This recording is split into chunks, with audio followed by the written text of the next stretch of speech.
राजू भजन।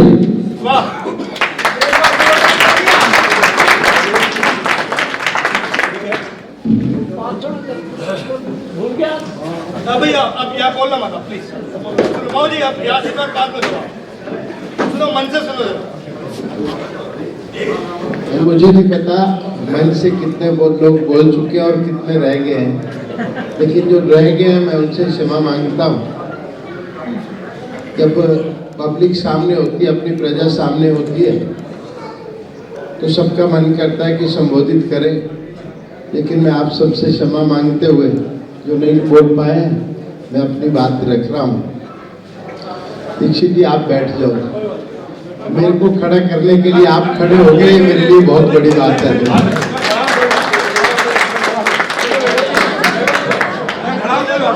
देखिए किसी भी संस्था की, बैठ जाओ तो आइए वैसे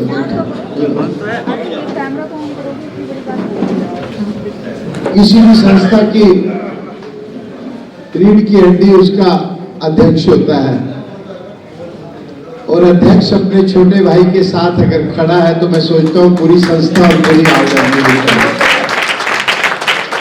ऐसा दीक्षित जी मैं मान रहा हूँ, आप भी मान रहे हैं। अगर कोई नहीं मान रहा तो 2-3 दिन में मान जाओ।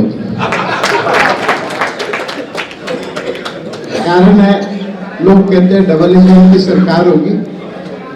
मैं राजनीति को अगर मानता हूं तो उसके पीछे 2 नीतियां और होती हैं, और वो नीति होती है पहली धर्म की नीति। अगर धर्म नहीं होगा तो राजनीति करने का भी कोई फायदा नहीं है, क्योंकि राजनीति में धर्म का होना बहुत जरूरी है। और दूसरी है समाज की नीति। अगर समाज नीति नहीं होगी तो फिर राजनीति नहीं चल सकती। और समाज के सारे प्रतिनिधि आप यहां बैठे हैं, मैं आप सभी को प्रणाम करता हूं।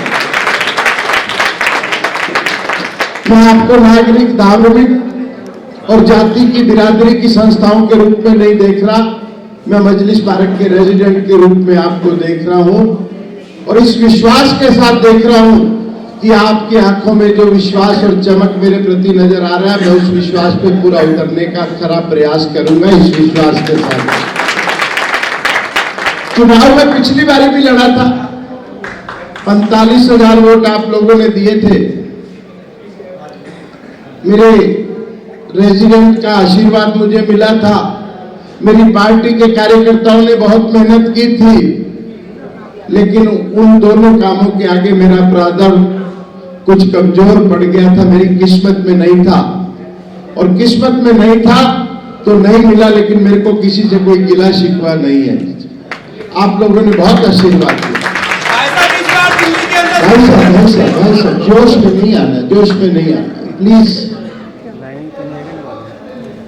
भाई जी मुख्यमंत्री बना के चले गए, किसी ने मंत्री बना दिया, लेकिन मैं ये सोचता हूं कि ईश्वर आप सबकी प्रार्थना सुने। जैसा आप मन में मुझे सोच रहे हैं मैं वैसा जरूर बन जाऊंगा। और ये तभी हो सकता है जब आपका आशीर्वाद मुझे मिलेगा। ये पिछले 5 वर्ष चुनाव में छिटक जाने के बाद, मैं हारने के बाद नहीं बोलता, छिटक जाने के बाद 5 वर्ष मेरे जीवन के सबसे महत्वपूर्ण थे, जब मैंने पार्टी को अपनी उपयोगिता, अपना सार्थक योगदान देते हुए अपनी उपयोगिता सिद्ध करी। और आप जैसे लोगों की सेवा करने के अवसर जो आने वाले थे, उसमें जो मुझे सीखना चाहिए था, जो मेरा मैच्योरिटी लेवल बढ़ना चाहिए था, वो बढ़ाने में मेरे को 5 सालों ने बहुत बड़ी सहायता की है। एडमंड हिलेरी जब पहली बारी माउंट एवरेस्ट पे असफल हो गया, मेरे बड़े भाई शर्मा जी बैठे, अरविंद जी, मैं आपके चरणों में प्रणाम करते हुए ये बात कह रहा हूं, क्योंकि आपके सामने कोई बड़ी बात बोलना कई बार दुविधा होती है, कुछ गलत ना बोल जाए।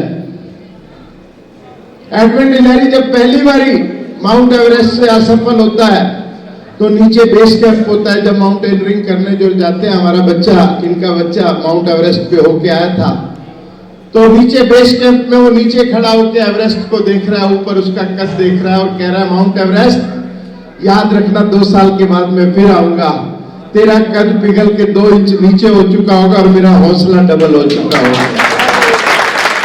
मेरा हौसला आपके आशीर्वाद से 5 साल में डबल हो चुका है। राजनीति के, समाज नीति के, धर्म नीति के कुछ कुछ पाठ मेरे बुजुर्गों ने, मेरे बड़ों ने मेरे को सिखा दिए और निश्चित रूप से पार्टी ने मेरे पे कृपा करके इन साथियों के भरोसे मेरे को कहा जाओ दिल्ली में अश्वमेध भाजपा का चल रहा है, उसके साथ ही आप बने और आपको भारतीय जनता पार्टी के कार्यकर्ता और समाज के लोग मिलकर दिल्ली में आने वाली भाजपा सरकार का हिस्सा बनाकर भेजेंगे। मैथिली शरण गुप्त की या सुमित्रानंद पंत की एक कविता याद है, चाह नहीं सुरबाला के गहनों में गूंथा जाऊं। बहुत सुंदर कविता थी, पूरा भाव सुनेंगे। तो मेरे को भी ऐसी चाह नहीं है कि मैं मंत्री बन जाऊं, मुख्यमंत्री बन जाऊं, लेकिन मैं ये जरूर चाहता हूं कि जैसा आप मुझे चाहते हैं मैं वैसा जरूर बन जाऊं, क्योंकि आप वोट के माध्यम से मुझे जो आशीर्वाद देंगे वो आपका मेरे ऊपर एहसान होगा, कर्ज होगा, ऋण होगा, और ऋण, एहसान और कर्ज कभी चुकाए नहीं जा सकते, लेकिन उसके प्रतिरूप के ब्याज के रूप में अगर मैं जो काम आपकी बुनियादी जरूरतें हैं, जो इस क्षेत्र के काम है, जो इस क्षेत्र की समस्याएं हैं, अगर समाधान के रूप में आपको समर्पित करता रहूंगा तो उस एहसान का, उस कर्ज का ब्याज भी आपके घर में पहुंचता रहेगा। हम सब मिलकर 5 तारीख को राष्ट्र के प्रथम कर्तव्य में, यानी कि अपना प्रतिनिधि चुनने के कर्तव्य का पालन करेंगे, वोट सब डालेंगे। लेकिन मेरी माताएं, मेरी बहनें यहाँ पर बैठी हैं, दीदी एक साबुन की चक्की खरीदनी हो तो पहले आप उसे सूंघते हो, फिर उसकी MRP पढ़ते हो, महंगी तो नहीं है, खुशबू कैसी है, इसको शरीर पे लगाने से खुजली तो नहीं हो जाएगी, सारी चीजें देखते हो ना। तो जब एक 20 रुपए की साबुन की चक्की खरीदनी है, इतना सोच रहे हो, तो जनप्रतिनिधि चुनते समय भी ऐसी सोच होनी चाहिए कि कीमत तो ज्यादा नहीं देनी पड़ेगी, खर्चा तो नहीं देना पड़ेगा, और फिर इसकी MRP क्या है, सहज उपलब्ध है कि नहीं है, मिलेगा कि नहीं मिलेगा, खुशबू अच्छी है कि नहीं है, संस्कारवान है कि नहीं है। कहीं ऐसा ना हो वो बाद में जाके छाबड़ा जी काम कराने जाए तो वो कह दे बाबू गोभी राजा जी ने तो पहले इनके सारे वोट खरीद लिए थे, इसलिए इनकी अब हमें जरूरत नहीं है क्योंकि पैसा देके वोट खरीदे हैं। तो पब्लिक के साथ 1 to 1 कनेक्ट है कि नहीं है, ये जनप्रतिनिधि चुनने थे हमें सोचना होगा। और फिर क्या सोचना होगा कि अगर ये हमारे साथ बैठेगा, हमारे साथ उठेगा, हमारे समाज में बैठेगा, हमारे शरीर के साथ बहने मेरे को आशीर्वाद देंगे और बड़े भाई मेरे पास आलिंगन करते हुए मुझे जफ्फी डालते हुए प्यार करेंगे, तो ये खुजली तो नहीं करेगा। तो मेरे बारे में ये 3 चीजें आप जरूर सोचें। मैं आपका बेटा हूं, आपका भाई हूं, आपका सेवक हूं। सामाजिक राजनीतिक जीवन के 42 वर्ष की यात्रा पूर्ण करते हुए मेरे जीवन पर आज दिन तक कोई आक्षेप नहीं है, मेरे जीवन पर कोई काला कलंक नहीं है कि राजकुमार भाटिया ने किसी से 5 रुपए ले लिए हो या दिलवा दिए हो। जिसका भी काम कराया, जिसको भी पर्ची दिलवाई, बिना खर्ची के दिलवाई, और उसी बिना खर्ची का परिणाम आपको हरियाणा में देखने के लिए मिला। और आज इसी आस और विश्वास के साथ आप मुझे अपना आशीर्वाद दें कि आने वाली दिल्ली की जो सरकार होगी वो गुड गवर्नेंस की सरकार होगी, सुशासन की सरकार होगी, और मोदी जी के सारे लोग मिलकर दिल्ली की वो सेवा करेंगे जैसी 1993 से 1998 तक मदन लाल खुराना जी ने। मदन लाल खुराना जी के कार्यकाल को देखा जाए तो ये दिल्ली मेट्रो जो है उन्हीं की देन है, और आज अगर कोई चौथे चरण में देर हो रही है तो उसका सबसे बड़ा कसूरवार केजरीवाल की सरकार है। मोदी सरकार ने दिल्ली को कई सौगातें दी। आप ढोलकपुर जाते थे, जाम मिलता था, नितिन गडकरी जी ने एयरपोर्ट रोड को बिल्कुल स्मूथ कर दिया, आप सीधा ढोलकपुर फ्लाईओवर पर आकर उतरते हैं, अब जाम नहीं लगता वहां पे। दिल्ली में प्रदूषण की समस्या गंभीर है, लेकिन 60,000 वाहन आज ईस्टर्न वेस्टर्न पेरिफेरल वे से दिल्ली के बारों बार गुजर रहे हैं, जो मोदी सरकार की सबसे बड़ी देन। सोनीपत से लेकर और द्वारका होते हुए पालम एयरपोर्ट तक पहुंचने का रास्ता 22 मिनट का रास्ता तैयार हो चुका है। Delhi Meerut express highway, metro, rapid metro, ये सब दिल्ली को सौगात मोदी जी की देन है। और हजारों करोड़ रुपए की नई सौगातें मोदी जी ने अभी 5 तारीख को दिल्ली को दी है।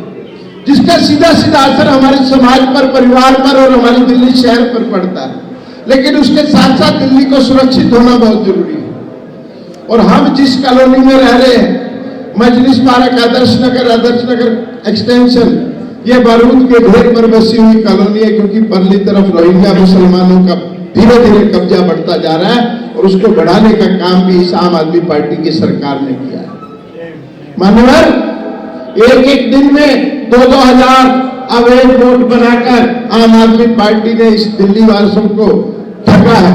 एक एक विधानसभा में 2-2, 3-3 हजार वोट बने हैं। ग्राफ उठा के देख लीजिए। एक दिन मेरा भाई अनुभव देर मेरे को दिखा रहा था कि किस प्रकार वोटिंग पैटर्न बदलता है। आप देखेंगे कि वोट वाले दिन जो आपके गली मोहल्ले में भी नहीं रहता होता, वो वोट डालने पता नहीं कहां से आ जाता है और वोट डालकर चला जाता है। आपको यह भी नहीं पता होगा कि आपके एड्रेस पर उसका वोट बना हुआ है। वो आते हैं, वोट डालते हैं और चले जाते हैं। ये नकली और फर्जी वोटों का फर्जीवाड़ा करने वाली केजरीवाल सरकार अब बेनकाब हो चुका है। साथियों, कोविड के दौरान जो जितना मजबूत था उतना मजबूर रहा।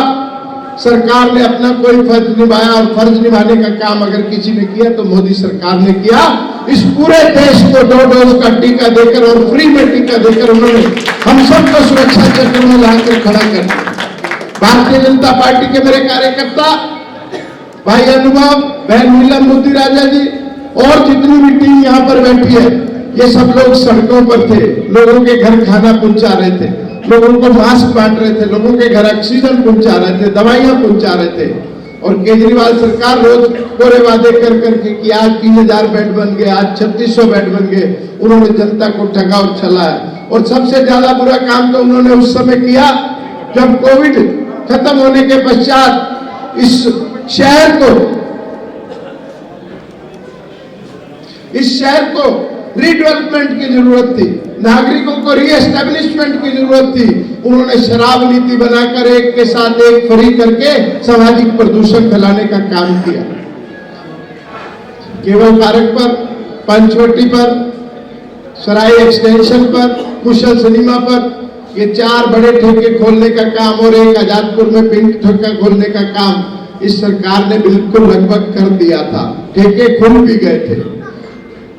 भला हमारे साथियों का जिन्होंने इस संघर्ष को मेरे साथ बल दिया, सड़कों पर लेट कर उस ठेके के विरोध में, भले समाज का साथ कितना मिला कितना नहीं मिला, क्योंकि समाज में सब हम इंटरलिंक्ड रहते हैं। किसी की दुकान होती है, किसी का किराया होता है, हम कहते हैं क्यों हम पंगा ले, लेकिन हम लोगों ने मिलकर पंगा लिया और पूरी दिल्ली में शराब के ठेकों को बंद कराकर उस नीति को वापस दिलाने का काम अगर किया तो भारतीय जनता पार्टी ने किया। और भारतीय जनता पार्टी में अगर किसी ने उसकी रूपरेखा और ब्लूप्रिंट दिया श्री आदेश गुप्ता जी को, तो आपका छोटा भाई राजकुमार भाटिया था। हम संघर्ष कर रहे थे, मेरी बहन मेरे साथ थी, नवनीत त्यागी जी मेरे साथ थे। हमने लड़ाई लड़ी, हमने समाज की नाराजगी मोल ली, लेकिन आज हम खुश हैं कि हमारे आने वाली पीढ़ी ऐब से बच गई, हमारे आने वाली पीढ़ी शराब के नशे से बच गई। मैं ऐसे बहुत सारे लोगों को जानता हूं, जिस बुजुर्ग का बेटा घर से दवाई लेने गया था, पिता की दवाई लेने गया था, लेकिन शराब पीकर घर के बाहर ही रह गया, घर में दवाई वापस नहीं आई। मैं ऐसी बहुत सारी माताओं को जानता हूं जिनका बेटा घर से पैसे लेके गया और शराब पीकर अपनी जान खो बैठा। मैं ऐसी बहुत सारी बेटियों को जानता हूं जिनके पिता फीस भरने के लिए गए थे, लेकिन फीस का रुपया शराब में उड़ाकर आ गए थे। मैं ऐसी बहुत सारी बहनों को जानता हूं जिनका मंगलसूत्र आज भी सुनार के पास शराब की एवज में गिरवी पड़ा हुआ है। क्यों हम वोट दें ऐसी सरकार को? क्यों हम भाजपा को वोट ना दें, जिसने एक तरफ हमें सुरक्षा चक्र में खड़ा किया और दूसरे ने सामाजिक प्रदूषण में हमें धकेलने का प्रयास किया। दीदी 2 मिनट बस, मुझे पता है खाना बनाना पड़ता है आपको घर का, लेकिन मैं आपको बताना चाहता हूं कि 3 नंबर बैलेट का निशान, यानी कि ईवीएम पर मेरा 3 नंबर का नंबर आया है और 5 तारीख है, 3 और 5 8 तारीख को परिणाम है। दिल्ली में भाजपा की सरकार है। ये इंसिडेंट ऐसे नहीं बनते, ये इंसिडेंट एक्सीडेंटली नहीं बनते, ये संजोग होते हैं, ऊपर वाले की करनी होती है और उसी करनी को पूर्ण करने के लिए भारतीय जनता पार्टी के परिवार में एक बहुत बड़ा विस्तार हुआ भाई। एससी दीक्षित जी मेरे को आशीर्वाद देने के लिए हमारी पार्टी में शामिल हुए। पिछले 10 चुनावों से मैंने इनके हाथ जोड़ जोड़ के कि दीक्षित जी आप सनातनी आदमी हो, आप भाजपा में आ जाओ, भाजपा को आपकी जरूरत है। लेकिन ये समय और संयोग सुनिश्चित था कि राजकुमार भाटिया को आपका विधायक बनना था और दीक्षित जी को भारतीय जनता पार्टी में आकर हमें मजबूत करना था। जिन लोगों की भूमिका रही मैं उनको प्रणाम करता हूं। आपने एक ठीक और सार्थक योगदान के लिए एक सुयोग्य व्यक्ति को भारतीय जनता पार्टी में शामिल करवाया है। आने वाला कल हमारा है, आने वाली सरकार हमारी है, लेकिन अपनी सरकार में भी मैं आपको दावे के साथ कह सकता हूं, राजकुमार भाटिया की आप कहीं भी गारंटी ले लेना, राजकुमार भाटिया विधायक बनने के बाद ना किसी का खाएगा ना किसी को धमकाएगा। मेरे माता पिता ने सिखाया कि बेटा कमाई खाना तो नेक खाना, कमाई खाना तो हलाल की खाना, दूसरे को धमका के जो फास्ट मनी घर में आती है। हमारे घरों में कहा जाता है कि फास्ट फूड मत खाओ, बच्चों का पेट खराब हो जाएगा। फास्ट मनी भी नहीं खानी चाहिए, इससे संतान खराब हो जाती है। फास्ट मनी और फास्ट फूड दोनों आपके शरीर और बच्चों की संतति का नाश करते हैं। और जो लोग इस परंपरा पर चल रहे हैं वो भी कान खोल के सुन ले, ये वाटरलू है, वाटरलू का युद्ध है। आप लोगों को धमकाना छोड़ दें, अपनी धमक और चमक को घर रख के चुनाव लड़े। कहीं सभा हो जाती है राजकुमार भाटिया की तो अगले दिन फोन करते हैं, हम निगम पार्षद हैं, तुम्हें देखेंगे। भैया क्या देखोगे, तुम अपना गांव तो आज तक देख नहीं पाए, वहां इतना इतना पानी भरता है। भैया क्या देखोगे, आपकी घर और दाल मिल के सामने इतना इतना पानी भरता है, आप देख नहीं पाए। लोगों को कैसे देखोगे आप? ये गणतंत्र है, आज 26 जनवरी है, जहां गण मजबूत होगा तंत्र को उसके आगे झुकना पड़ेगा। वोट की ताकत के साथ इस पूरे लोकतंत्र में बड़े बड़े सुरमा हुए जो लोगों को धमकाते थे, वोट की ताकत ने उन्हें झुका कर रख दिया। और परिणाम सामने है आपके। 2013 में श्री रामकिशन सिंह जी चुनाव लड़े थे, उस समय मेरा भी पार्टी की तरफ से नंबर था। ऐसे ही लोग मुझे समझाने गए थे और बहन सुषमा स्वराज जी जो हमारी शीर्ष नेतृत्व, उनका रात को मेरे को फोन आया, राजकुमार बेटा तू मेरा छोटा भाई भी है, बेटा भी है। ये बात शायद मैंने किसी को आज तक नहीं कही। उन्होंने कहा कि रामकिशन चुनाव जीतेगा तो तेरा नाम होगा और हारेगा तो तेरा नाम होगा, चॉइस तेरी है, तूने क्या करना है देख ले। रामकिशन सिंह जी चुनाव जीते थे और उन्होंने कहा कि बेटा राजकुमार, आदर्श नगर का 2020 का जो 18 का चुनाव होगा मैं नहीं लड़ूंगा, बीच में चुनाव हो गए, ये चुनाव मैं नहीं लड़ूंगा, मेरा मन नहीं है, इसलिए तूने जो कुछ करवाना है करवा ले, अगला चुनाव तेरे को लड़ना। और मेरे दिमाग में जो ब्लूप्रिंट था मैंने उनको एज इट इज दे दिया। उसके परिणाम स्वरूप आज आप बादशाह लंबान को देख सकते हैं। ऐसी बनवास योजनाएं, दीक्षित जी बैठे हैं, चौधरी जी बैठे हैं। लोग कहते हैं कि आदर्श नगर में जगह नहीं है इसलिए योजनाएं नहीं आती। धीरपुर इंस्टीट्यूशनल एरिया में आज भी लगभग 150 एकड़ जमीन बिना एम्बार्कमेंट के पड़ी हुई है। 23 एकड़ जमीन सेना की 1921 में अलॉट हुई थी जब जॉर्ज पंचम यहाँ पे राजाभिषेक करने आए थे। वो वाटर रिचार्ज जोन के रूप में आज काम कर रही है।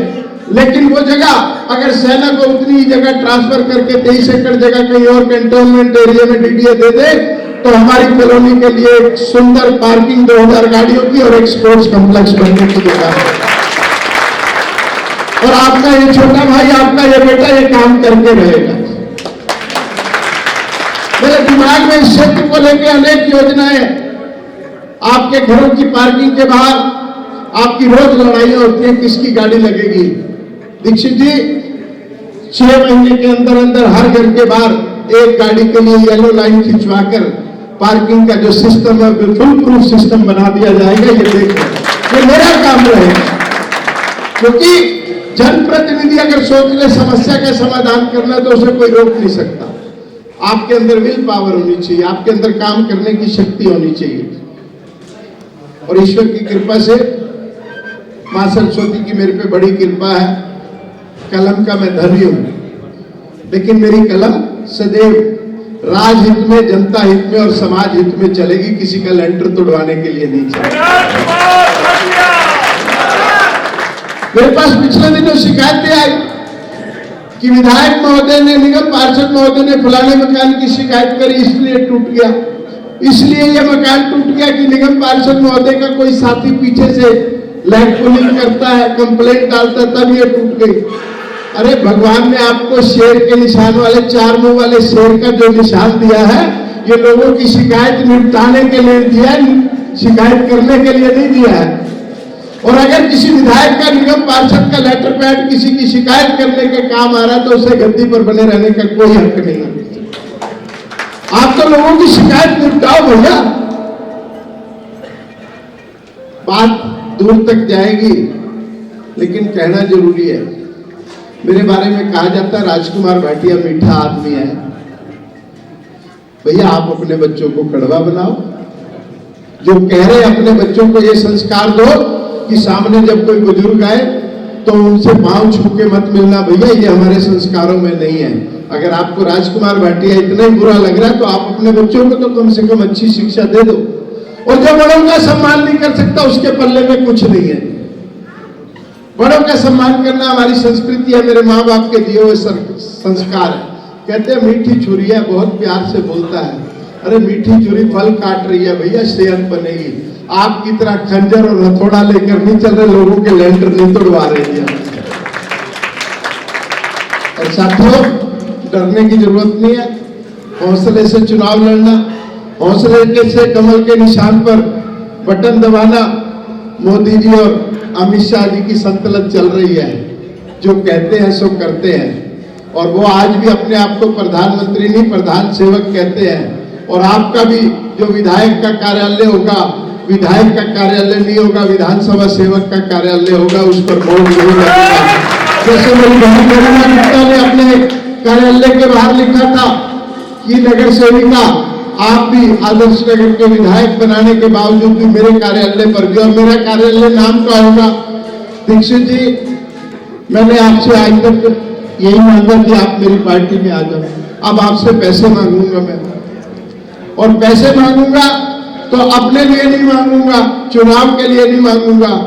आप जब मुझे विधायक बना देंगे तो मेरे को एक छोटी सी वैन लेके दे देना, भले सेकंड हैंड हो, उसमें एक कंप्यूटर रखवा देना, उसमें एक सीट लगवा देना, एक विंडो बनवा देना, और राजकुमार भाटिया एमएलए और व्हील्स आपके गली गली में और द्वार द्वार पर आकर लोगों की मोहर लगाने का काम करेगा, बच्चों की पढ़ाई की रिकमेंडेशन का काम करेगा, लोगों के इलाज के लिए काम करेगा। मेरा विधायक कार्यालय चलता फिरता कार्यालय होगा, जो पूरी विधानसभा की हर कॉलोनी में घूमता घूमता अपना काम करता रहेगा। ये मेरे मन की इच्छा, मेरे मन का उद्गार है। आप चाहें,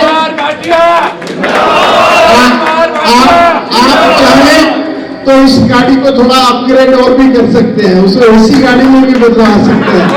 लेकिन मेरी जरूरत तो भी मैंने आपको बता दिया है, ये मेरा संकल्प है।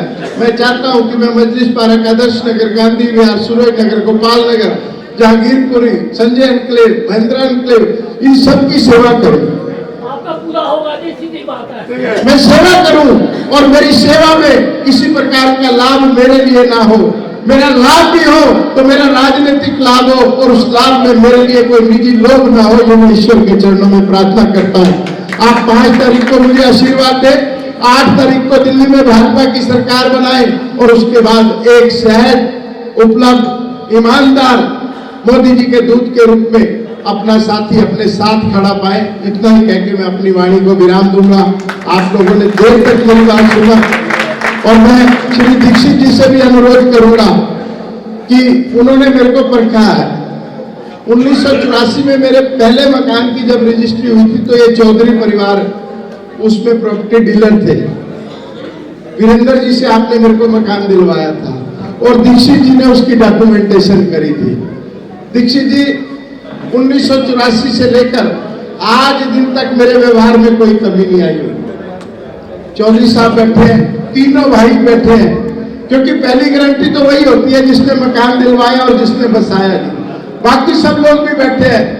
कुछ से कुछ हो गया, मैंने आज तक अपने व्यवहार में परिवर्तन नहीं किया है, और ईश्वर से प्रार्थना करता हूं मेरा पद और कद कितना ही बढ़ जाए, ईश्वर मेरे आचरण और व्यवहार में कभी कमी मत लाना। मैं जैसे लोगों के सामने विनम्र भाव से झुकता रहता हूं, उसी प्रकार झुकाए रखना, क्योंकि मैं बहुत बड़ा आदमी नहीं हूं। मैं बड़ा आदमी नहीं हूं, मेरे पास हजारों करोड़ नहीं है, मेरे पास अगर दौलत है तो आप लोगों के प्यार की दौलत है। लेकिन फिर भी मैं एक कविता सबको सुनाया करता हूं, मेरी अपनी लिखी हुई है, आप भी सुन लें कि हम बड़े नहीं फिर भी बड़े हैं, लोग जहां गिर पड़े हैं हम खड़े के खड़े हैं। न दुख से मरे हैं न सुख से जरे हैं, सुख आ गया तब भगवान की कृपा है और दुख आ गया तब भगवान की कृपा है। न दुख से मरे हैं न सुख से जरे हैं, लोग जल गए अपनी ही आग में, आज हम फिर भी हरे के हरे हैं। हम बड़े नहीं फिर भी हरे हैं। बहुत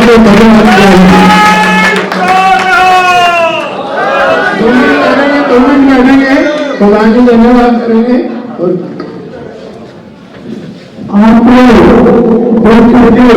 और भाग्यवासी जी तो आपने सुनिए, मैं देख करके करके बोल रहा हूँ, आपने अपना कीमती समय यहाँ पर दिया भाग्यवासी के लिए। मैं आपका हाथ जोड़ करके नतमस्तक होकर के आपको प्रणाम करता हूँ।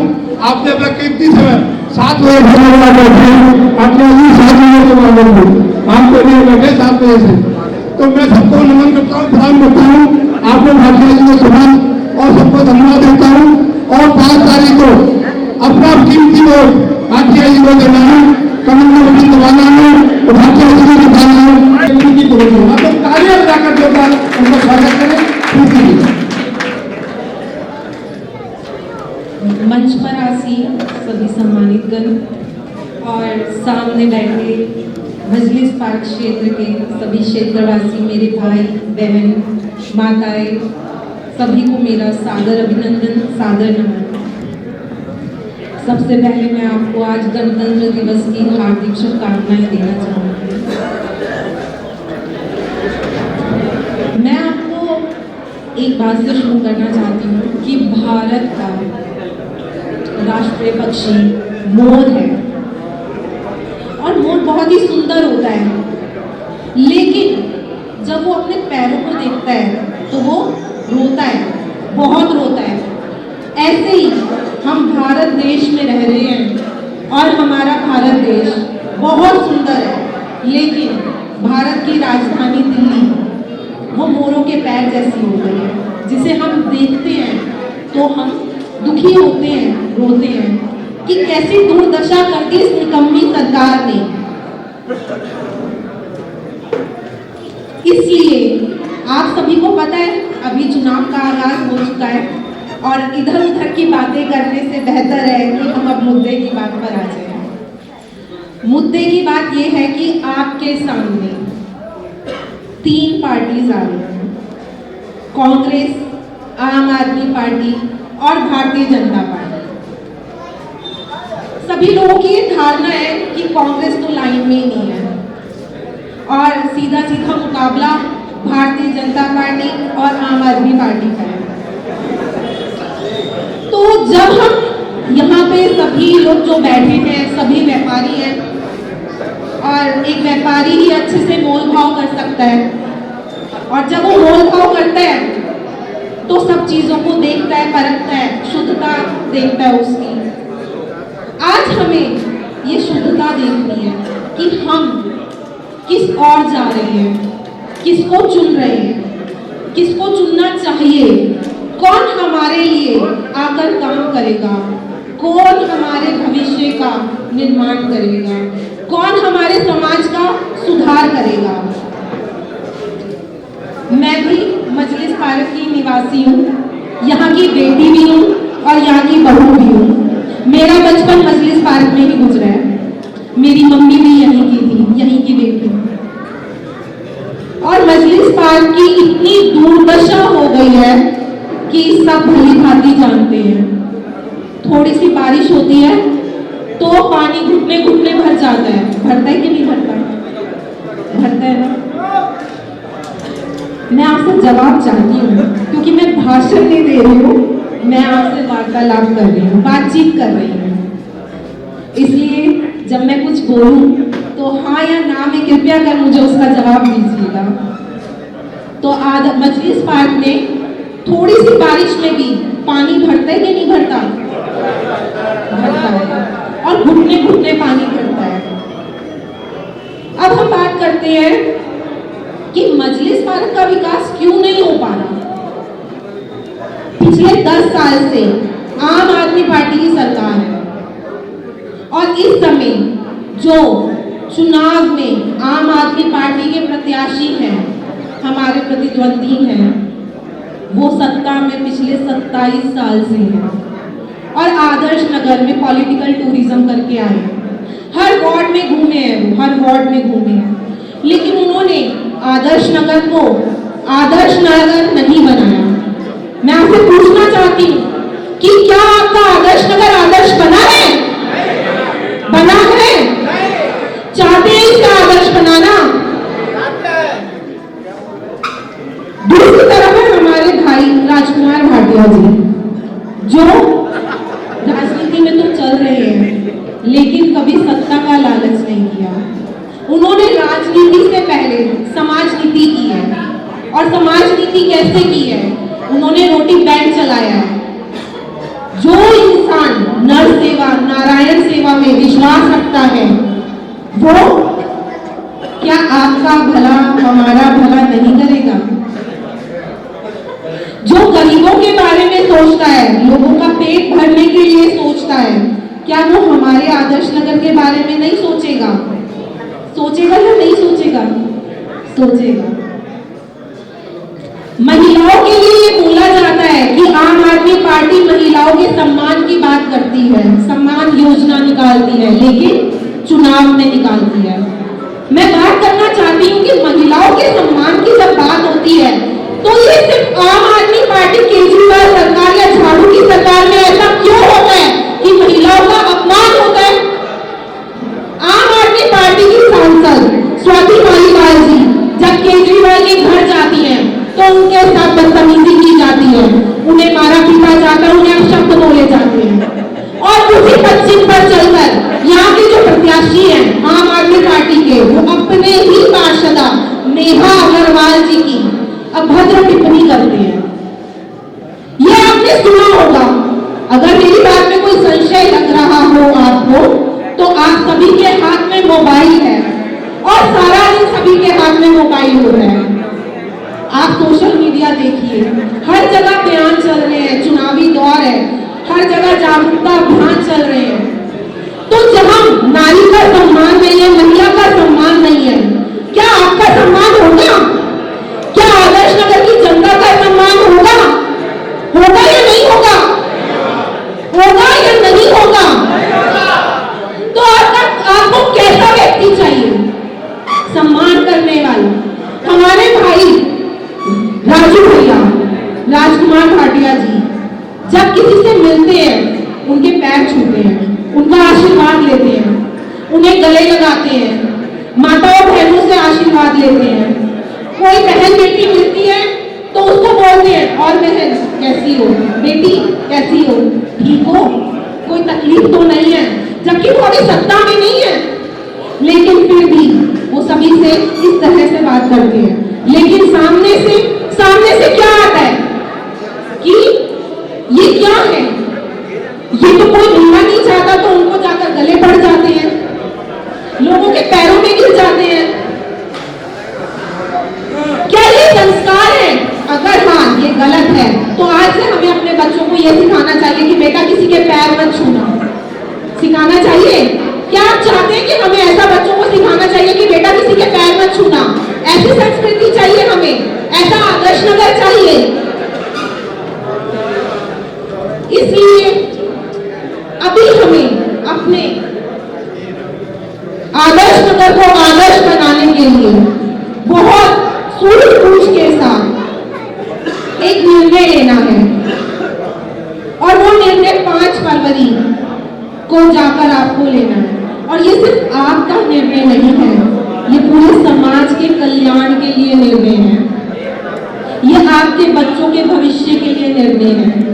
क्योंकि पहले लोग सोचते थे सब मंडी वाले हैं तो सोचते थे हम भी मंडी वाले हैं, तो सोचते थे मंडी नजदीक है और मजलिस पार्क बहुत अच्छा इलाका है, यहाँ रहना चाहिए। लेकिन अब लोग मजलिस पार्क में रहना पसंद नहीं करते, कहते हैं यहाँ कोई व्यवस्था ही नहीं है, यहाँ गंदगी के अंबार लगे हुए हैं, यहाँ नालियां भरी हुई हैं, यहाँ की सीवर व्यवस्था सही नहीं है, पार्किंग की प्रॉब्लम है, बच्चों के लिए खेलने के लिए कोई स्पोर्ट्स कॉम्प्लेक्स नहीं है, लेने के 1-2 पार्क है, उनकी भी व्यवस्था ठीक नहीं है। बारिश होती है, इलेक्ट्रिक शॉक लगता है, बहुत सारे जानवर मर जाते हैं, लेकिन अगर उनकी जगह कोई इंसान हो तो कितनी बड़ी दुर्घटना है। इसलिए हमें अपने आदर्श नगर के चहुमुखी विकास के लिए उस व्यक्ति को लाना है जिसे लोभ लालच नहीं है, जिसने अपना पूरा जीवन समाज सेवा में अर्पित किया है, चाहे वो रोटी बैंक हो, चाहे वो स्वेटर बैंक हो, चाहे वो पुस्तकालय हो, चाहे वो वृक्षशाला हो, चाहे वो मेडिसिन डिस्ट्रीब्यूशन हो। हर तरह से राजकुमार भाटिया जी ने जन सेवा का कल्याण का काम किया है। और आज मैं आपके बीच में आई हूँ, राजकुमार भाटिया जी को हम राजू भैया बोलते हैं, उन्हीं के लिए आपसे विनम्र निवेदन करने आए हैं कि इस बार कमल का बटन दबाकर राजू भैया को भारी बहुमत से जिताइए और 5 फरवरी को बैलेट नंबर 3 दबाकर आदर्श नगर के विकास के लिए वोट दीजिए और सामने वाली सरकार को वोट की चोट जरूर देना। भारत माता की, भारत माता की। ऐसे में आप अपने दोनों हाथ उठाएं और मुट्ठी बनाएं, इससे मुझे आपका आशीर्वाद मिलेगा। और एक उद्घोष जरूर करें, भारत माता की, भारत माता की, वंदे वंदे वंदे। धन्यवाद। बाहर एक गाड़ी खड़ी है 65-30, जिसकी भी है हटा लीजिए, लोगों को प्रॉब्लम हो रही है।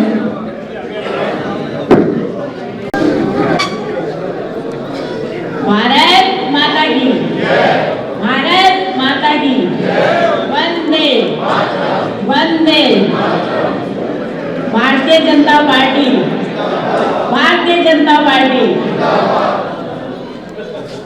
सम्मानित मंच और मजलिस पार के कहते हैं क्रीम लोग जो बैठे हैं सामने, सबको नमन करते हुए मैं ये कहना चाहूंगी कि कुछ ही दिन शेष रह गए हैं चुनाव के, और जो आज हमने ये प्रोग्राम रखा आदर्श नगर से प्रत्याशी भाई राजकुमार भाटिया जी के समर्थन में, और पिछले 2 चुनाव मैंने यहाँ से लड़े और मैं जीत कर यहाँ से गई, तो सबसे बड़ा जो सहयोग मिला वो मजलिस पार्क का मिला, क्योंकि मजलिस पार्क के लोग जिसको प्यार करते हैं उसको ढेर सारा आशीर्वाद देते हैं।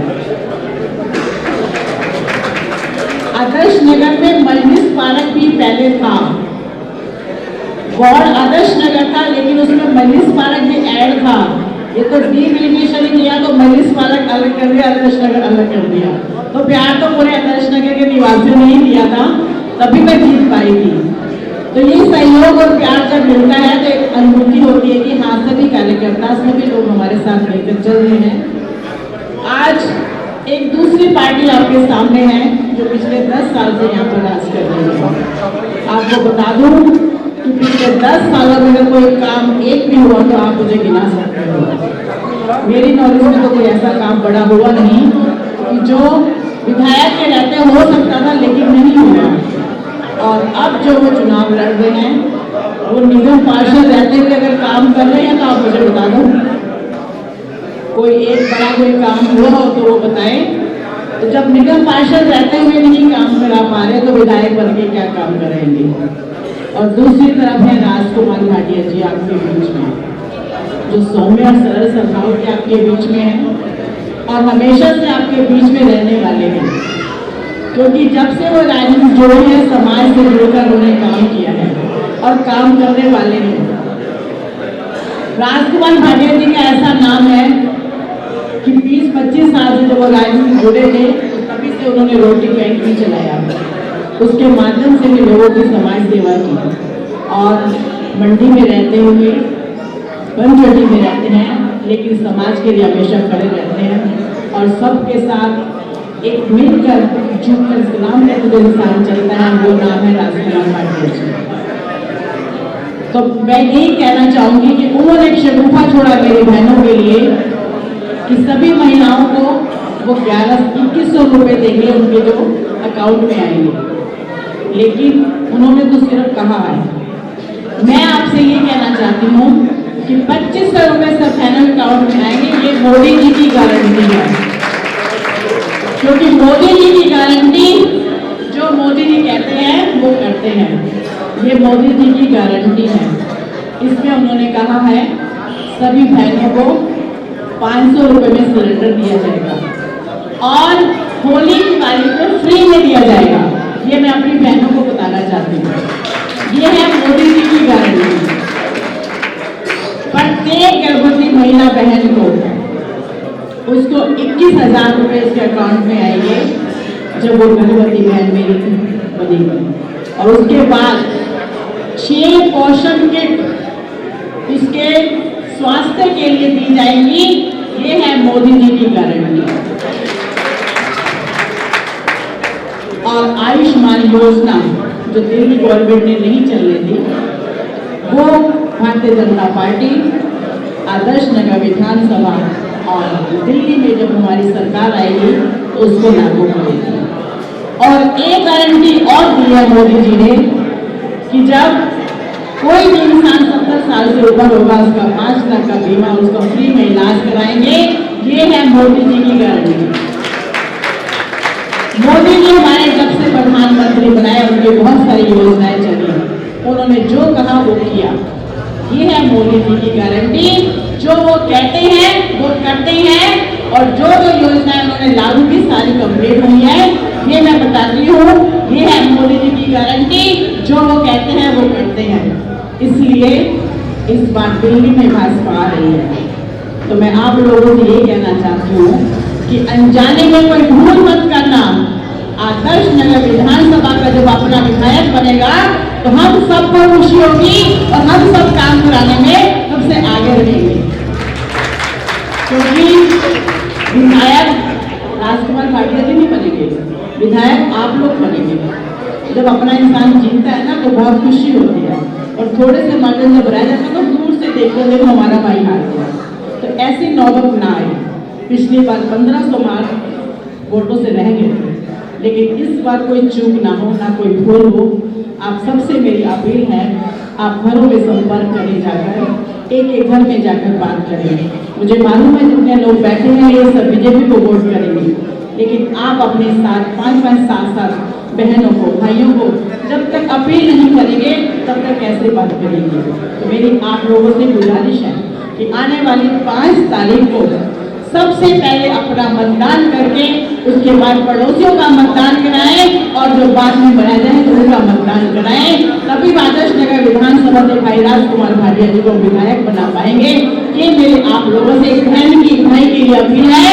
एक बहन अपने भाई के लिए कह रही है कि आने वाली 5 तारीख को भारी मतों से कमल का बटन दबाकर भाई राजकुमार भाटिया जी को विजयी बनाए और आदर्श नगर का नाम करें, क्योंकि आदर्श नगर का नाम वो तभी होगा जब आदर्श नगर का विधायक राजकुमार भाटिया जी बनेंगे।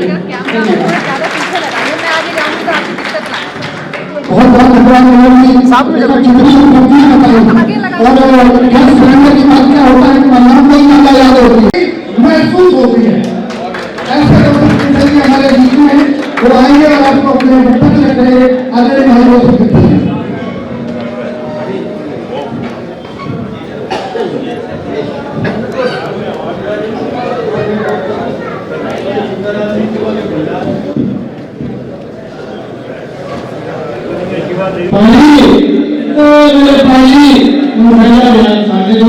समाधान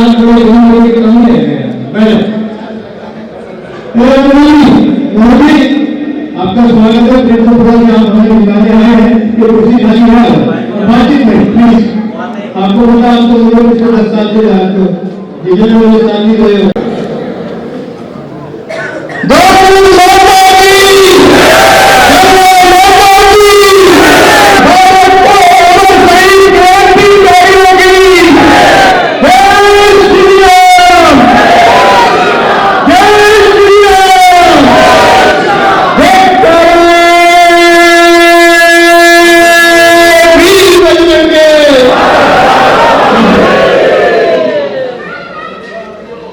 वैसे तो नाम ना लेने की प्रथा शुरू हो गई, अच्छी बात है, क्योंकि नाम कोई छूट जाता है ना वो बड़ा कष्टकारी हो जाता है। केरला साहब ऐसी बात है ना। तो अब वो शेर ने वो शेर कह दिया था, मैं शेर को शेर कह रहा हूँ। तो मुझे दीक्षित साहब मंच पर बैठे हैं, आपकी पूरी टीम को प्रणाम करता हूँ और पूरे मंच को प्रणाम करता हूँ। मेरे सामने मैं समझता हूँ आदर्श नगर विधानसभा, अभी हमारे चेयरमैन साहिब पूर्व निगम पार्षद अभी रखी हुई थी कि मजलिस पार्क आदर्श नगर मजलिस पार्क, अब ये पूरी आदर्श नगर विधानसभा की बात हो रही। इसमें मजलिस पार्क भूल जाओ, आदर्श नगर भूल जाओ, गांधी घाट भूल जाओ, कुछ नहीं है। अब आदर्श नगर विधानसभा है। और बात रही 10 साल की, खुद रविंद्र प्लीज, मैं कल भी यही बात की थी, मुझे नहीं पता मैं क्या बोलूंगा, कवियों वाला हाल तो नहीं है, पर कुछ वैसा ही है कि जो माँ सरस्वती बिलवा देगी मैं बोल दूंगा तो नहीं, ऐसे ही है ना। पर बोलूंगा मन से, और जो कष्ट है वही बोलूंगा, बराबर वाले प्लीज। पर आ जाएंगे थोड़ा अपने मायने चलते फिरते हैं, वो आएंगे अपने मन, बराबर वाले प्लीज। क्या हो गया? अरे मेरी चिंता ना कर, तेरे पापा बैठे मेरे पास यार। पकड़ साहब बैठ जाओ प्लीज यार। देखो मैं आपको तो पुराना जानता हूँ, आपको पता कर, राजी से राजी वरना तलवार बाजी है ना, प्लीज। ये बाजी मेरे को समझ आया कि रिकॉर्ड होता है, मेरा सुन लो मुझे आया दो लोगों लगे, अब मुझे बोलना क्या बोलेगा। हाँ दोस्तों, मेरे बुजुर्ग भी बैठे हैं, दोस्त कह दिया माफी चाहता हूं, लेकिन मुझे नहीं पता, कहते जो मन की बात हो जाए वो बोलूंगा, और जो बोलूंगा हकीकत बोलूंगा, कुछ झूठे की तरह 1% भी झूठ नहीं बोलूंगा। क्योंकि आज ही मुझे किसी ने बताया कि यार कसम ध्यान करना कंसल साहब, पहले हम क्या बोलते, तेरी कसम, मेरी कसम, माँ कसम, भगवान कसम, बच्चों की कसम सबसे आखिर में खाते हैं आदमी, गलत नहीं कर रहे। और उस पट्टे में सबसे पहले बच्चों की कसम खा के वो खाई कि सारा का सारा बेड़ा गर्क ही कर दिया, सत्यानाश ही कर दिया। 293 से ठाने 10-15 मिनट है मेरे पास, इसलिए मैं आपको 93 से ठाने लेने जा रहा हूं। ध्यान से सुन लेना और हकीकत बता रहा हूं, वो होने वाला आदमी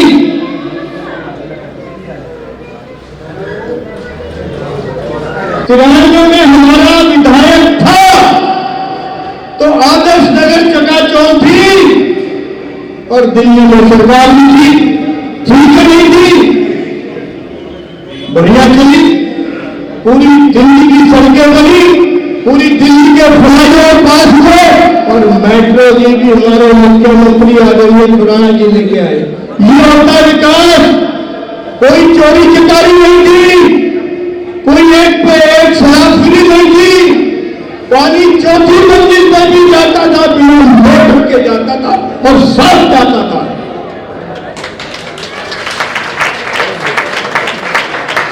दुर्भाग्य हुआ साहब, क्योंकि मेरा अखिलेश भाई बैठा है, मुझे बुराड़ी भेज दिया चुनाव लड़वाने। वो बुराड़ी विधानसभा एक चांदनी चौक लोकसभा से बड़ी लोकसभा थी, बड़े बड़े मन से लड़े, लेकिन माहौल बड़ा खराब था। क्या प्याज आज भी मेरे 50-40 रुपए किलो होगा। एक प्याज मुद्दा आया था कि हम जैसे लोग वहां पिट गए साहब, लुट गए साहब, लेकिन हाथ नहीं, जिंदा रहे। और आज सत्ता से भाग गए, 27 साल हो गए हमको। मुद्दे उठाने के लिए, बातें बताने के लिए, समझाने के लिए, अपना हक मांगने के लिए हमने घर में प्रदर्शन किए, लाठियां खाई, घोड़े पीछे छोड़ दिए, आंसू गैस के गोले हम पे फेंके, हमने आंदोलन किए साहब। फिर बड़ी मुश्किल से 2013 में हमारे 32 विधायक आ गए, सरकार बन गई थी, हमारे डॉक्टर साहब बहुत ज्यादा ईमानदार और बहुत ही सच्चे आदमी है। कहने लगे नहीं पूर्ण बहुमत आएगा जब भी बनाऊंगा, जो भी बाहर के लोग हमें समर्थन दे रहे थे। ये तो सत्ता का लालच नहीं था, ये तो डॉक्टर साहब मुख्यमंत्री बनते थे 6 लोग टूट के आ रहे थे। सत्ता के भोगी नहीं है हम सब करना चाहते हैं। हम जो बोला था कभी शीला दीक्षित ने दिल्ली को पेरिस बनाऊंगी, हमने बोला नहीं है, लेकिन 8 फरवरी के बाद हम दिल्ली को पेरिस का उससे भी ऊपर लेके जाएंगे। बना 2013 में साहब 2013 में सत्ता तो नहीं आई, लेकिन 1.5 साल एलजी का शासन हुआ। सेंटर में सरकार हमारी थी तो कुछ हमारी चली। हमारे राम किशन सिंह 1.5 साल में आदर्श शहर में वोट नहीं डाले कि आज भी लोगों को हाथ करते हैं तो नहीं करते हैं, तो ताली बदल में डाल दिया। रोहिंग्या बांग्लादेशी लोग मंचों पर चुनाव से पहले सारे साफ करवा दिए थे, सारे रोड बन गए थे। राजीव बाबू रोड 2013 में बनाकर बना, उसके बाद अभी 1 महीना पहले हमारे एसोसिएशन के प्रेसिडेंट साहब बैठे, इनके घर से बना और वो भी शायद टूटना शुरू हो गया। एंड राइट होंगे टूटना शुरू हो गए साहब। और 13 में वो काम करा दिए थे, लेकिन सरकार से दूर रह गए। फिर आंदोलन किए, एक चोर आ गया सर, दिल्ली का सत्यानाश कर दिया। कोई सड़क नहीं, कोई पानी नहीं, कोई बिजली नहीं। बिजली के बिल आते हैं और वो भी जितना बिल है, अगर 2000 का तो नीचे 2000 के टैक्स आ जाते हैं। क्या करेंगे हम लोग 200 यूनिट को भाई? पानी हाफ, पानी हाफ, बिजली हाफ, पानी आता नहीं आता तो सड़ा हुआ बंदा आता है। मैं झुग्गियों के बर्दाश्त में था, झुग्गी के लोग खून के आंसू रो रहे थे, करे कंसल नहीं वो 50 रुपए की कैन लानी पड़ती है, वो पीते हैं। और नहाने के लिए तो जैसे घर में आप लोग पोछा मारते हो तो गीला कपड़ा करके पूछ लेते हो। ये हाल कर दिया दिल्ली का इस झूठी केजरीवाल।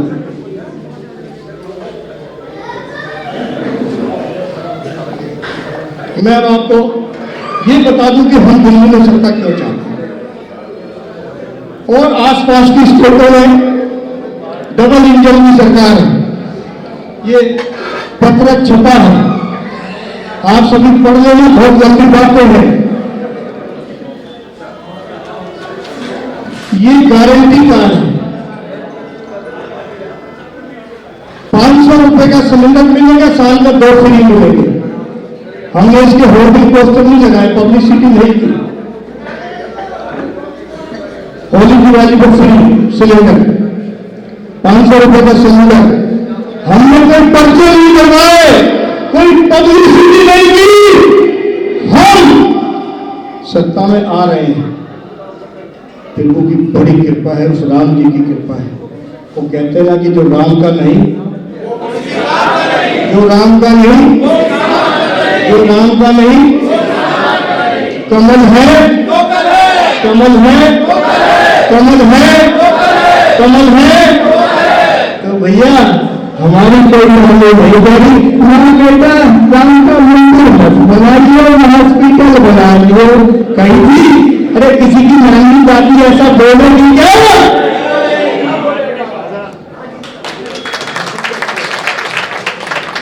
तो 2 शब्द बोलते हैं तो भूल जाऊंगा।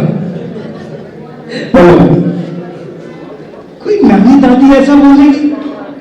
अरे तुमने कहा था हॉस्पिटल बनवाऊंगा, कॉलेज बनवाऊंगा, स्कूल खुलवाऊंगा। ये बिल्कुल मेरी विधानसभा, हमारी विधानसभा में वहां 10 स्कूल बनने थे, स्कूलों का हब बनना था, कॉलेज बनने थे, एक सिंगल नहीं बना। बिल्कुल हमारी विधानसभा का हिस्सा है।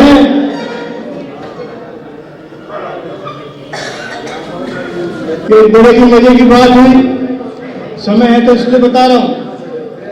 भैया पीछे आवाज आ रही है, भैया कैमरामैन बाबूजी ना करो यार, आपको कैमरा इंटरव्यू लेने आ रहे हैं, प्लीज प्लीज। बरनाला में 400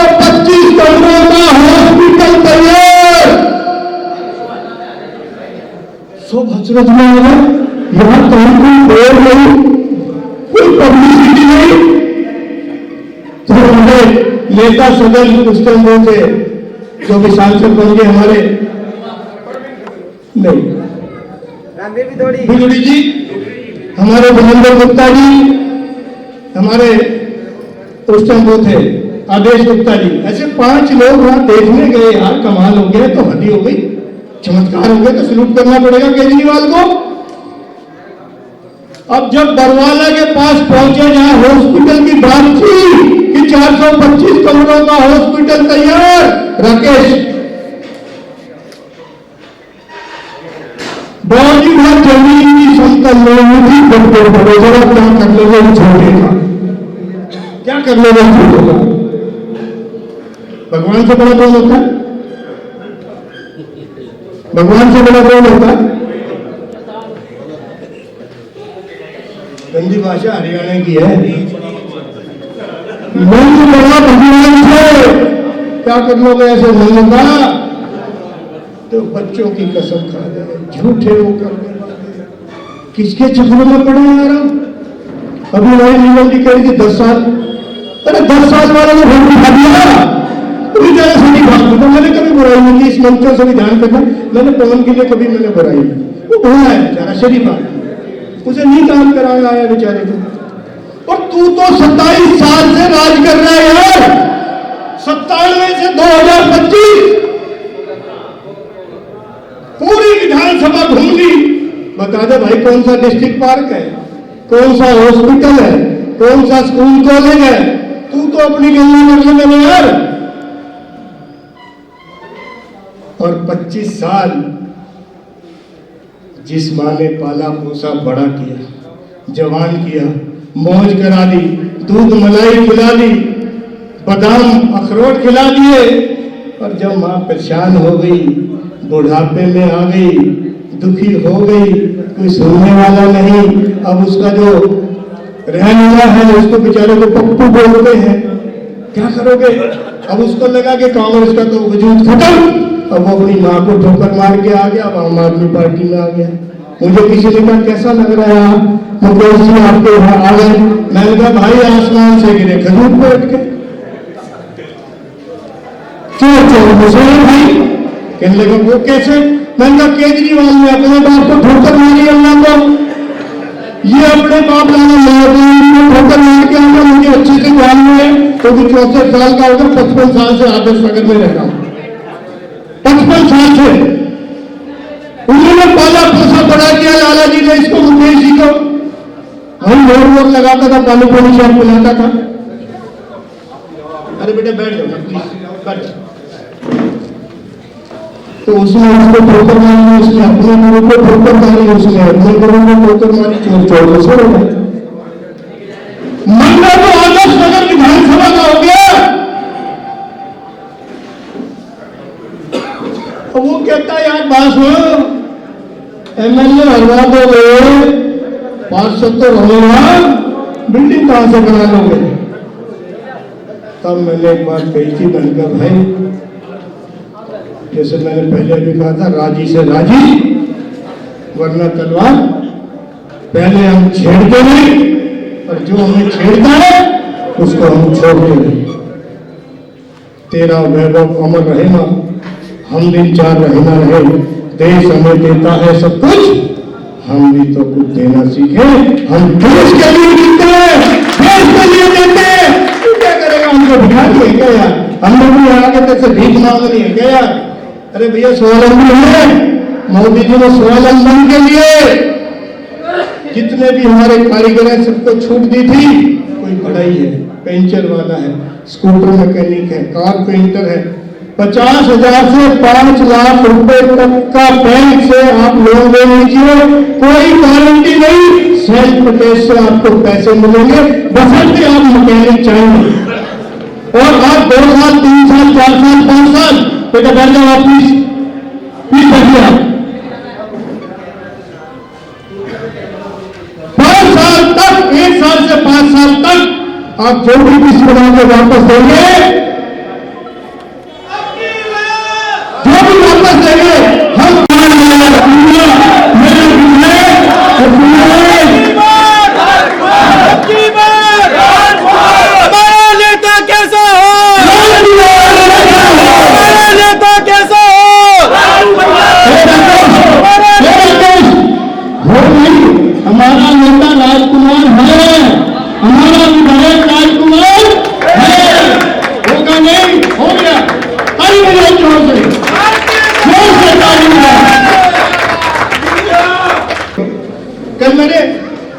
भैया देखो आपने साइड में नोट कर लिया, रिकॉर्ड करना कर लो, फिर राजू भाई को जितना मर्जी रिकॉर्ड करना। और सुनो मेरी बात, रिकॉर्डिंग कर लो, ये 8 तारीख की शाम को काम आएगी। और सुनाता हूँ, सत्य कह रहा हूँ, ये तो बहुत बड़ा पवित्र स्थान है, यहाँ भी कथाएं हुई हैं और भजन हुए हैं। आदर्श नगर सुन लो सच्चाई, मेरे जैसा आपको सच्चाई भी नहीं मिलेगा, ईमानदारी से बता रहा हूँ, क्योंकि झूठे से प्रेरणा लिए ये सारा झूठ वाले की जूतियां पड़ती है, मुंह काला होता है, सच्ची बोल रही है। एक ने बोल दी, आवेश में आ गया, भाई मजा बढ़ा रहा था, कल वाली हमारा भाई प्रधानमंत्री बनेगा, मैंने कहा नहीं बनेगा, मोदी के बाद मोदी बनेगा, हम मुख्यमंत्री को काम चला लेंगे, मेरा भाई मुख्यमंत्री बनेगा, कल ये कैसे बनेगी?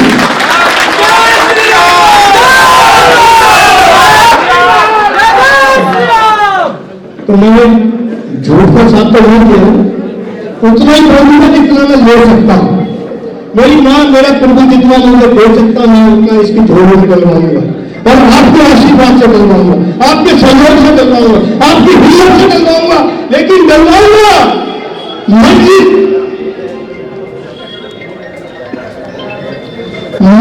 पार्क में। ये अनुभव मेरा छोटा भाई खड़ा है यार, 27 साल का शेर है, और ये छोटा सा बालक, बैठ जाओ आप प्लीज, वो खड़ा, कोई दिक्कत नहीं है, इसके बाद उसको खड़ा होना यार, नहीं वो इसके बाद उसको खड़ा होगा, खड़ा रहना, पर अपने को लिमिट तो है ही ना बच्चे, तेरे हम तो तेरे से मौज कर लेंगे। तो मेरा निवेदन आपके चरणों में इतना है, जो यहाँ भी आपने आशीर्वाद दे दिया, कल अग्रवाल भवन में भी दे दिया, तो इसका मतलब जीत तो हमारी पक्की है, पक्की है, पक्की है, पक्की है, पक्की है। जिस हिंदुस्तानी का खोना खोले खून नहीं वो पानी है, देश समाज के काम में आए वो बेकार, वो बेकार। अभी बता ही दिया था कि बिना राज के भी, बिना सत्ता के भी राजू भाई सेवा करते हैं, 24/7 करते हैं। और उसके बाद राजू भाई मैंने एक वादा किया है, रामकिशन सिंह ने मुझे चुनाव से पहले भी किया था, समस्या छोटी है लेकिन आप मुझे भी छूट दे दो तो मैं नहीं काटूंगा, कोई दिक्कत नहीं है, क्योंकि वो है ना कि किसी धर्म से घृणा नहीं, राष्ट्रद्रोह को क्षमा नहीं।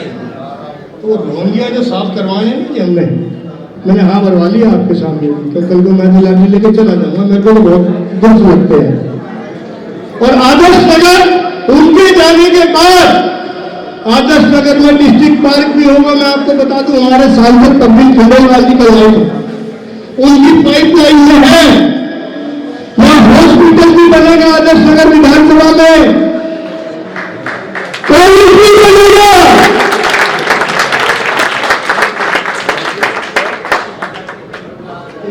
डॉग सेंटर भी कह रहे थे शायद, कोई ऐसा कोई समस्या है कि किसी कुत्ते को ज्यादा काट रहे हैं, वो भी हमने नहीं बोला, पर उनके मन में कुछ गया होगा आपके यहाँ।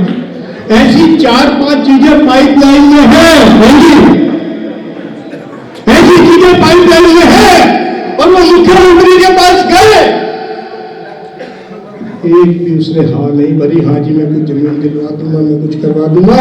इसीलिए अब हमको प्रचंड बहुमत के साथ आदर्श नगर विधानसभा भी जीतनी है, और दिल्ली में मैंने बोला अपनी बात 400 बात नहीं बोल रहा, मैं नहीं बोल रहा, किसी ने बोल दिया 100 सीटें आएंगी तुमसे चिंता ना करो, मुझे तो 40 ही देते हैं,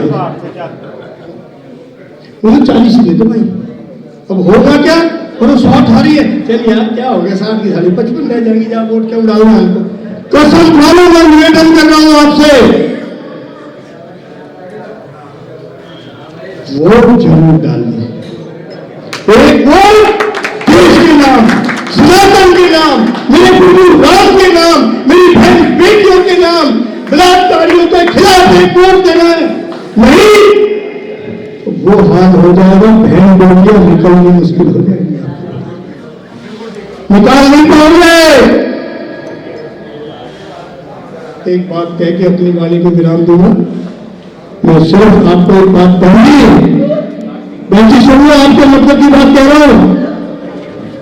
यार बातें यहाँ करने कॉफी पी लो खाली। जरूरी है भाई साहब। 2014 से पहले मैं एक आपको नजारा दिखाना चाहता हूं सिर्फ, और उसी से आपको लग जाएगा कि डबल इंजन की सरकार जब आएगी, दिल्ली में बीजेपी आएगी, तो हमारे काम कितने होंगे, क्या होगा। 2014 से पहले विदेशी हमको बोलते थे यूरोप लेने के लिए, इंडिया इंडियन ओपन ये विदेशी बोलते थे साहब। और 10 साल का चमत्कार, मेरे मोदी का चमत्कार, मेरी भारत मां का चमत्कार, कि आज वही विदेशी लोग कहते हैं you are a great Indian, Indian great. चमत्कार हो गया। आज हमारे प्रधानमंत्री रेड कारपेट बिछते, 2 देश लड़ रहे हैं, फैसला मोदी जी करेंगे। यूरोप से पहले 14 से पहले क्या था कि ज्वारी फिलाई भिखारी आए दे दो भाई। आज हम लोगों को पैसा दे रहे हैं, दवाइयां दे रहे हैं, अनाज दे रहे हैं। पहले मिलिट्री के पास जूते देने के लिए नहीं थे 2014 से पहले, पुराना रिकॉर्ड निकाल लेना। आज हमारी सेनाएं सुसज्जित है, पूरे दुनिया में हमसे बढ़िया सेना मिली। वो 10 साल में 21 ये मोदी का चमत्कार है। और जब मोदी जी दिल्ली आते हैं, जब मोदी जी दिल्ली आते हैं, जब दिल्ली को देखते हैं, विदेशी राजदूत और विदेशी प्रधानमंत्री आते हैं, तो मोदी जी बेचारे आंख बंद करके रोते हैं कि ये मेरे देश की राजधानी, ये दिल्ली, हिंदुस्तान का दिल, यहां है हाल है। क्या दिखाऊं मैं दिल्ली को, क्या दिखाऊं जमुना जी को, क्या दिखाऊं सफाई को, क्या दिखाऊं सड़कों को, क्या दिखाऊं दिल्ली को। रोते हैं चार, लेकिन अब फिजाएं बदल चुकी, रंग बदल चुके। लोगों ने मजाक बनाया कि यार क्या टॉयलेट बना रहा प्रधानमंत्री, 12 करोड़ टॉयलेट बनाए। उसको पता था मेरी बहन बेटियां अंधेरा होने के बाद टॉयलेट जाती है, अंधेरे में इंतजार करती है। सुबह में रोशनी न हो जाए उससे पहले टॉयलेट जाना पड़ता है।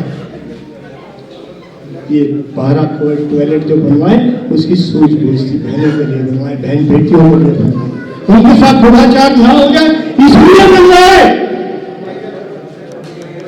और एक बात कह के अपनी वाणी को बना दूंगा, जितने भी 3,000 मिले, 21,000 मिले, 30,000 मिले, 3,000 मिले, और 5 लाख से 10 लाख आयुष्मान योजना बंद कनेक्शन हो जाएगी। दिल्ली में जब हमारी सरकार आई रही है, आपको टेंशन नहीं रखनी। जो भी झूठे वादे कर रहा है, हम वादे ना करके सीधा देंगे। और इसी देश का प्रधानमंत्री बोलता था कि अगर हम 100 रुपए भेजते हैं तो नीचे 20 रुपए पहुंचते हैं।